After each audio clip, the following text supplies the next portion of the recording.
Welcome to Find Your Lady Tribe. My name is Brenda. And I am Michelle. And it's our mission to build a community of lady tribes, a place to connect and grow your tribe with resources, ideas, workshops, retreats, and events. We invite you to join our inner circle and become a tribe leader. It's free! Each week, we will start a conversation about connecting within your tribe and across all of our tribes. Our goal is to create 1,000 new lady tribes in 2022. And each episode will challenge you with a call to action. The first one is to join our inner circle. Go to tinyurl.com/myladytribe. And as a gratitude gift, we will send you a downloadable copy of Chapter 1 of Lady and the Tribe, The Awakening. Yay! So please subscribe to be notified of a new episode each week.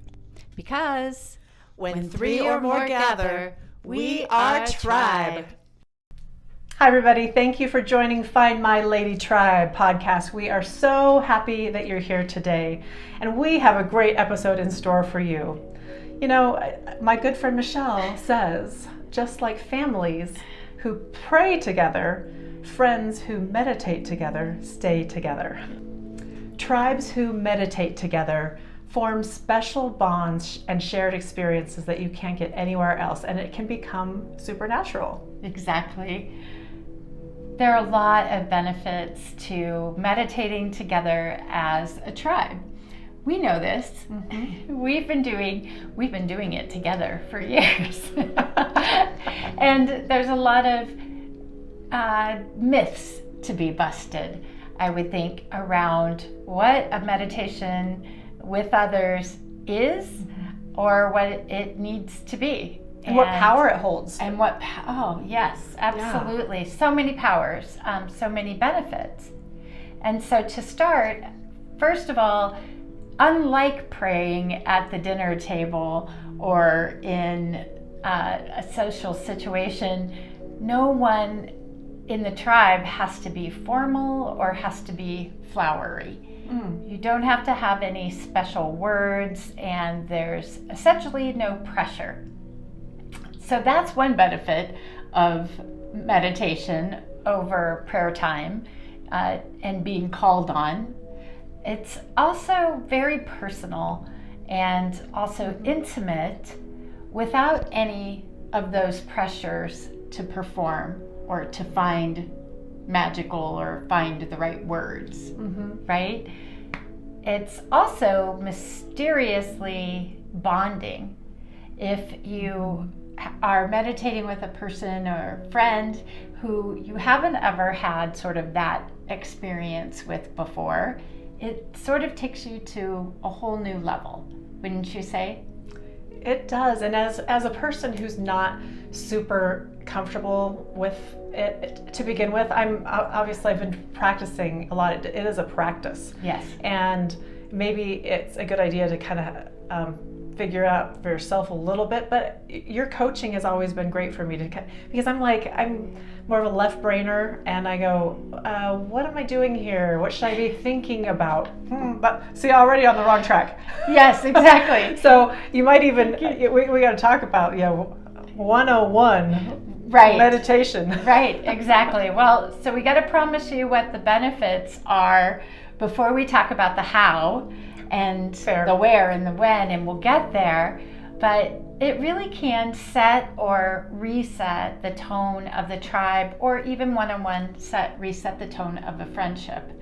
And I think that's similar to how prayer is that there's just that magical aspect to getting quiet and not necessarily any rules that anybody needs to follow to make that magic or cause that bonding to happen. So the first thing we want to cover is, where does this take place? Where can this meditation happen? And that's one of the great benefits of it, is that it's anywhere, really. Anywhere, but make it sacred. And we'll talk about how later, but for where, it's as simple as even in your living room, just pull up a comfy seat and get ready to get quiet. Brenda, you have actually redone your meditation space in your living room over the years and made it into this welcoming, wonderful place that we love to spend time in. What does that look like for you? Yeah, so we have a little room we call the parlor in our room, and it wasn't really a room we used very much. Yes. And it started to become the collecting space of all of my family relics, family heirlooms and things like that. So when I'd go in there, I just would feel a sense of, grounding in history and all that. And when I started my meditation practice, I thought, well, this is the natural place to go. I added some drapes to what would not normally be a draped room, just because I felt, as a newer meditator, I felt really self-conscious. Really? If I was in there and someone would walk by. So I closed it off. So it was quiet and cozy, but I did feel like when you're in there, it feels really intimate. Mm-hmm. And I feel like connected to all of my ancestors. I love that. Yeah, her room calls you in the minute that you cross over through the front door, and you see that space, and it just looks inviting, kind of like when you're at a spa. It has a vibe. That's the thing, is that what you've created there really has a vibe. Doesn't have to take as much effort as Brenda's put in to her parlor. It can be even at your kitchen table, which we have also done. Yes. Just chairs around the table. That's good for a not as long meditation in case you get uncomfortable and it doesn't feel as decorated or as private, but it really doesn't matter. One of my favorite meditations was around the island in the kitchen with a group of women, with or without holding hands. I think that some people are not touchers, and so that might make them feel uncomfortable, but even just holding a space, just make a circle and be present. That one Women Who Wine that was at my house that night, where we had a lot of strangers to each other, right, and also key friends that had been friends together for years. None of us had ever meditated together. No. And we just gathered around the island, and people were willing to hold hands, and we were able to change the vibe of the space. And I noticed how just the physical closeness and the spirit in the room sort of shifted just by taking a moment to focus on each woman who was standing there. And nobody signed up for this. Nobody was prepared. They did not think, I'm going to be asked to meditate with a group of women that mostly I don't know, but somehow it could have possibly been the wine at the Women Who Wined.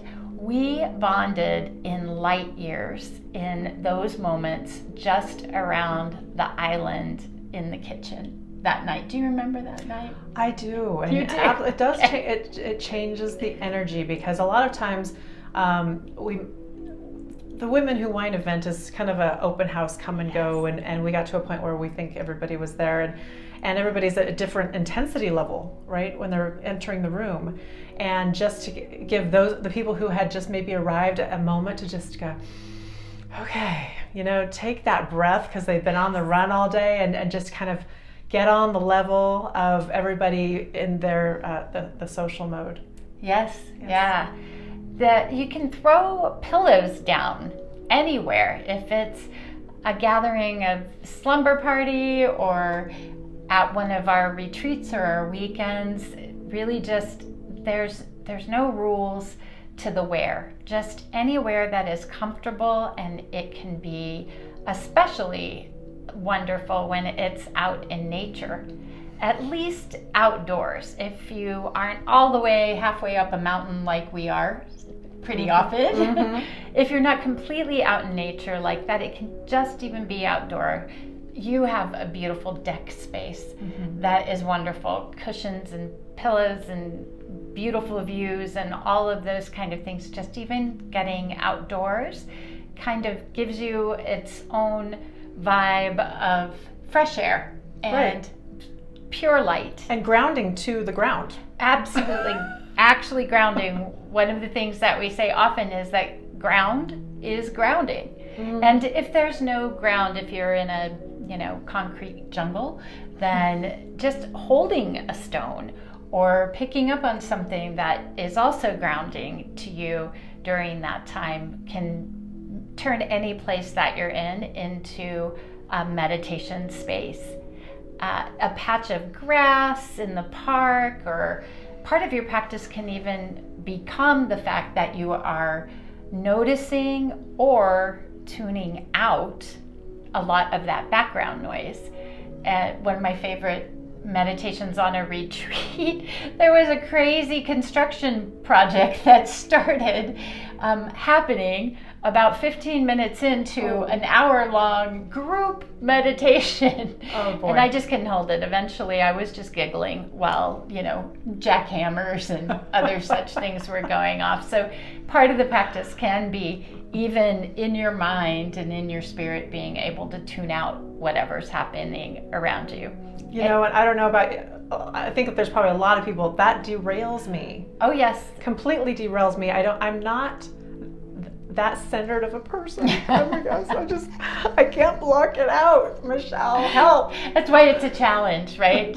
When you either notice that and then let it go, that's a great thing to be able to do with everyday stuff. It's like training for the other moments in our life, the everyday stuff where some distraction or some thing demanding our attention can come in for that moment and then be trained away to just let it go. And that's a good point. That is a good practice that can actually translate to my left brain. Yes, see? Yes. Okay, so there you go. And the same with tuning noises out.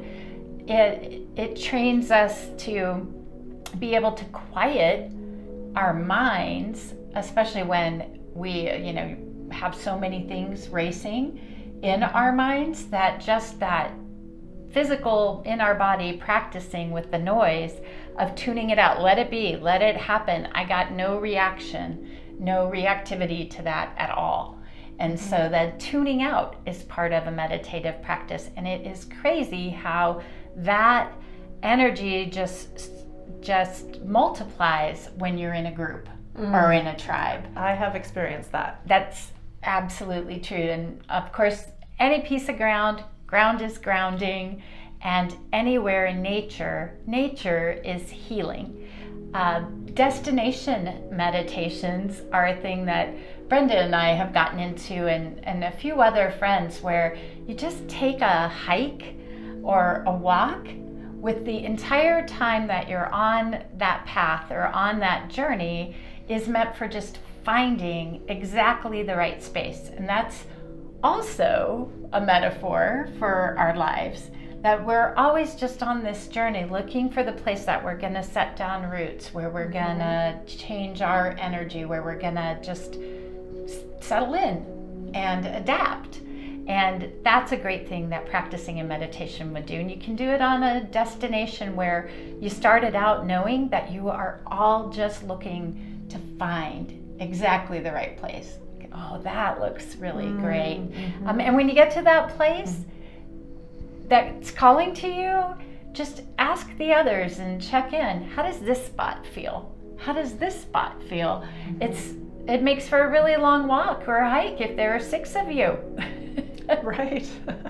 That is totally happened. Well, I love it. And I also love going out into nature solo and as a group, and just just the practice of getting out of my head and just being and just noticing what's happening and not putting any labels on it, but just recognizing the beauty. Because how many times are you on this, you're on this walk and I'm getting stuff done, and you are in your head the whole time, and you get it done and you're not refreshed. But if you go out and just go take those moments Yes, yes, and breathe. And breathe. Breathing is a really important part, probably still part of the how. The where, if you have a beach handy, don't miss out on that. The beach is the ultimate.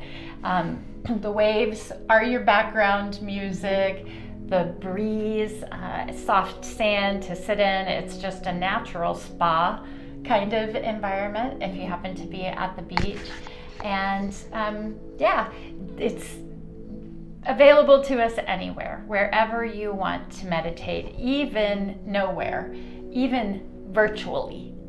And by nowhere, I mean that even when you cannot get to a where, your tribe can still come together and virtually meditate together.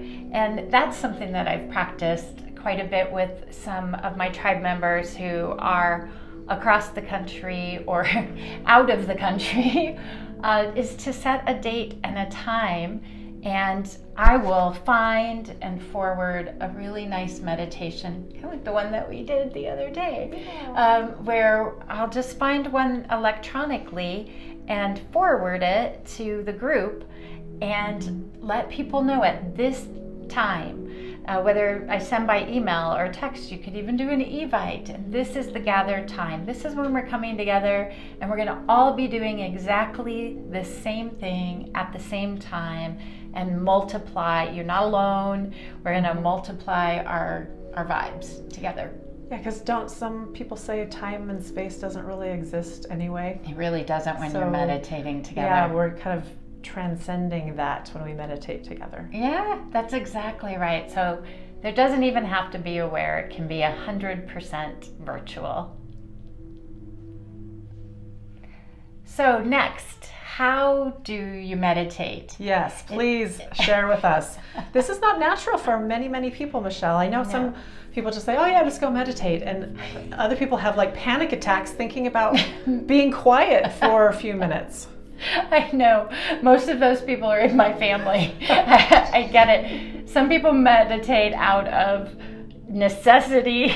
Some people meditate out of just a mood change or a shift. And it just means, that whatever we do together as a tribe is something where we can share some of our own tools for ourselves with the people that we love, whoever needs it. Yeah, so, I will tell you that I really started trying to learn how to meditate when things weren't going exactly right for me, and I didn't know what was going on. I was just trying to find the energy and the space to shift directions, and so I tried to have a regular practice. And so I think that is one thing, that if you feel like things aren't, you have unanswered questions and places to go, meditation is a place to maybe explore. Yes, it's perfect. And it's all about shifting your energy from one place to another for a moment, right? For a little bit of time, maybe not even forever, but just dipping your toe in with a few of our hows. Just consider trying one or two and then taking it really up to the next level when you bring in your friends. Go all in. When you bring in your tribe. It will take you from strangers to lifelong soul sisters. Yeah, soul sisters in an instant. And we can say that we've done that. And I owe a thanks to Brenda for bringing a friend into our circle and meditating with us. We were actually meeting for a book club, and it just so happened that during that time around the kitchen table, Brenda brought in a friend who I had no deep connection with, someone I knew socially. And I have to say that just us doing this mind melt together, I fell in love with her, and I couldn't live without her in my life. So really, it just shifts everything. It really does. It really does. Yeah, and starting a book club, I think that's a great place to bring it into the mix for a few minutes. A book club, have someone who brings that what did we call it? The sacred space keeper. Sacred space keeper, yes. That kind of just sets the tone just for a few minutes right at the beginning. So it gets you all out of your old head and back and into the present moment. Yes, and we've counted on each other quite a bit to, in situations like, be my backup. I'm going to need you to be my sacred space keeper for me in this moment, on this place today. Right. So that's really the how, is make it kind of a big deal. Make it sacred. Circle up close enough to touch or not. There are, like we said, not so many. Some people are not so much for the touch. Phones silent, right? Replace that device with something that could be a recorded or a guided meditation, or it might just be some spa music, something that's filler in the back. One thing I really like for meditation is a chant or some sort of frequency level, or even nature sounds. Yeah, bring the ocean to you. Bring the ocean if you don't have the ocean. Or the rain. Any favorite thing that just has a frequency or a vibe to it, but doesn't get in the way of, like, that your mind following it. Right. Something that just fills in that space, makes it special and makes it sacred. And there's no rules on your posture. You don't have to sit. You don't have to cross your legs in Sudoukasana or something in particular to be official at your meditation. That's good to know, because I start off laying down, people. Nice. I thought that was the only way, and I actually, when I started falling asleep, I'm going, okay, this is taking a little too far. That's not meditating anymore. That's a nap. But yeah, I actually started by laying down and listening to something, a meditation, just because I didn't have to think about even sitting up. I didn't have to think about any. It just was a place that I could go and get quiet faster. Yeah, no, that's awesome that you did lay down. Not a requirement, because you could meditate at work, and not sure if you would have a lay down spot there, but there's no rules when it comes to posture at all. Eyes open, eyes closed. If you're together with others, then hand holding, or sometimes I like to hold my hands in prayer. It just feels like a natural gratitude. And also people have mudras, which are different symbols, even with your fingers, that that just physically hold that shape, or like you would a sign, like I love you, or... Yeah, which one is it? Is the middle finger or the index finger that you... Can be any. There are many different. There are many different ones. It's kind of like sign language. It can mean anything. Okay. And so you might pick a mudra, or tapping. Tapping is a energy shifter as well, and so you can just do anything that you want with your hands. You can hold hands or not hold hands. You can be in prayer, sitting, standing, walking, hiking, posed, unposed. You're getting really out there now, Michelle. Yes, all of that stuff. The most important thing is just breathe. Yes. Just breathe. Breathing. And you'll be really surprised when you connect to your breath, how you end up connecting to each other's breath. Mm-hmm. And before you know it, you'll just be surprised and amazed that everybody's breath becomes synchronized. Mm-hmm. Are you about to ask how long you have to do this? No, I was actually thinking about sometimes just focusing on my breath, I get into my head even with that. I can think about breathing and something else at the same time, apparently. But I've found saying something to myself, like Om Namah Shivaya, or mantras. Yahweh. Yeah, you mentioned that, but just saying it over and over, over and over, and kind of getting into a rhythm of that helps me. You're a good meditator. Oh. I do the same, and I even use some prayer beads or a mala, similar to like a rosary. There are beads, and for during my time of each bead that I touch, I will repeat a mantra, like that. And there's just no rules about how. It's all about what helps you. So that the good news about there being no rules means that there's no success or failure. That's right. For our success-driven people. It's true. Doing it right. There's nothing to be wrong about it. It truly is, how long do you have to do this? It's proven that in 3 minutes, a group of 100 people or more can synchronize their breath within the same room when they're focusing on that as the outcome. Or, my iWatch will squeeze up on my wrist and tell me it's time to breathe. And I can do that in 1 minute or 2 minutes and totally change the day. And so to imagine that we can bring a whole room or a whole world together in synchronicity with 3 minutes of breathing, it really makes you imagine how much good it can do for your own body, your own heart rate, your own, mindset.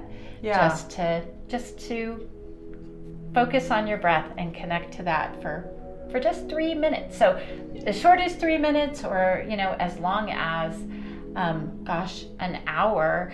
I once set a time meditating with a friend where we had a chime at the end for 20 minutes to be up, and I wasn't asleep. I was meditating. Somehow I meditated straight on through that 20 minutes. She's a pro. Poor Julie came and got me like a half hour later, and she's like, I just kept waiting for the chime. So literally once you're in it really doesn't matter how long you stay. Yes, I just have to add though, I think there's a sweet spot for how much it can really benefit you. So Abraham, one of the thought leaders that we follow, she says 15 minutes. If you can get into a solid 15 minutes, she doesn't think we should meditate our lives away. and there's no need. We're not monks. We're not, but so that kind of was a goal for me, is just to, 15, who can't squeeze out 15 minutes here and there, right? Yeah. But if you start talking hour and stuff, we kind of go, oh, you're right. Right, and when you're in a group or meditating with friends, you're leaving enough space that people aren't getting uncomfortable, and that's the most important thing. So in as little as 3 minutes, you can connect with your breath and connect with your tribe. So there are so many great apps out there, and I'm not a real expert on. I've done a few of them and gone searching for some, but my fallback and my go-to is just YouTube. I love YouTube. I subscribe to YouTube. I pay for YouTube because it has some great stuff, and I don't want to listen to any ads. But so I just, depending on my mood, I will go out and look for either just nature sounds, or maybe I'm like feeling really in my head, and I know I said the nature sounds aren't going to do it for me today. I need a guided speaking voice to tell me where I'm going and get me to the next spot. So just depending on what I'm looking, I'll just type in, meditation with chimes, meditation with nature, guided meditation for stress, guided meditation for relationships. There's all kinds out there. You'll find it. And I think the guided ones are great to get for the newbies, trying to figure out how to do it, because a lot of the guided ones will say, okay, breathe in, breathe out, tell you what to do, that you kind of go, okay, and then after you do those enough, you figure it out a little on your own, so that you can just take that 15 minutes of nature sounds and go with it.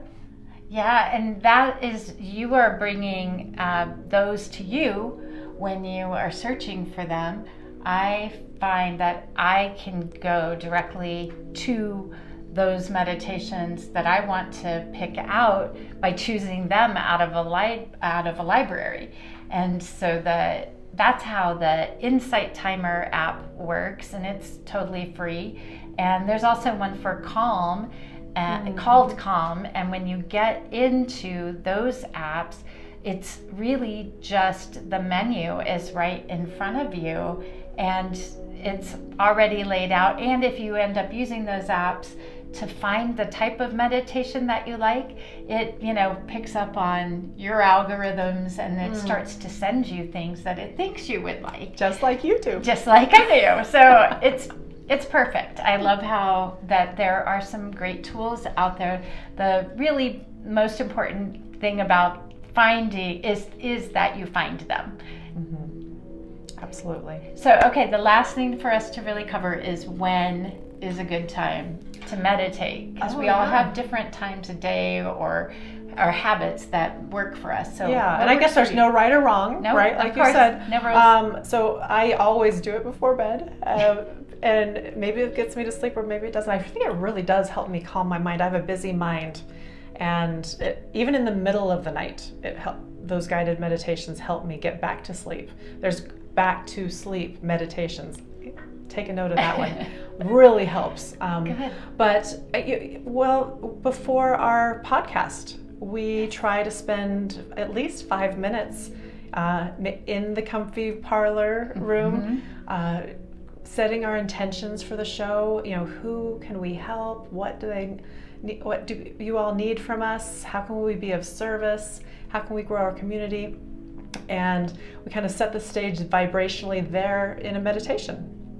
Yes, that's a perfect time is when you need help, when you need grounding, when you need the support with each other. So meditating time can be whenever it fits you. I am particularly attached to sunrise and sunsets because just the light and the moment, there's something super special. Magical. Yeah, there's something super special in the day that those two things, sunrise and sunset, are just perfect. You can meditate with your eyes open at that time and just feel the difference in the light waves of the changing daytime to nighttime, or the horizon if you're watching the sun come up over the horizon or sink down below it. And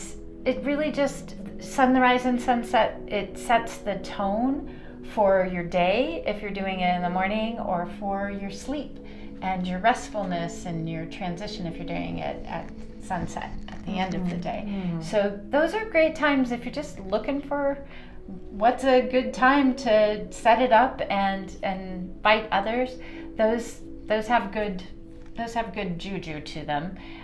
Also, when people when someone comes to you with something that's tough for them, and you're trying to sit with it and go, how can I help? And maybe there's nothing that you can do for them, or there's no answer, and maybe we're not even looking for an answer. We're just looking for being. Exactly. That was my next idea or point, is to draw the tribe together to meditate when things just got real. There's that shifter tone in the group or in the tribe when something just really hit like a bomb. When that's a great time to circle up. The sister has shared some hard news, or bared their soul on something for the first time, or shared a struggle. So had a big failure that they felt was. Whatever it is, right? Yeah. Whenever things just got real is a perfect time to come alongside and really circle up and meditate together. There might be words spoken, it might be complete silence, but not likely with women, but it's shifting and empowering. And that really, if we could, summarize it, part of our goal is building empowering circles and of friendship. Meditation is really the physical action. Very intentional. Of that. Yes. It's the physical representation of that, and it's really beautiful.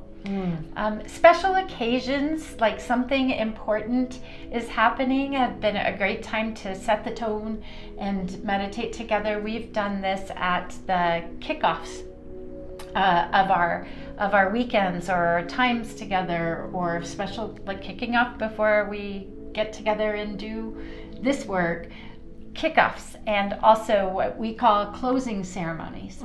Definitely. Right? When those are very meaningful. Great stuff has happened. We've all experienced this closeness. We've built these bonds, and we need a little bit of closure to send home with each other and build each other up. And so our when can be as closing ceremonies when we're moving on to the next thing and we've celebrated enough. Yes. So the right when is whenever you're together. It's as easy as just saying, would a quick meditation be nice? And do you have a few minutes to sit with me?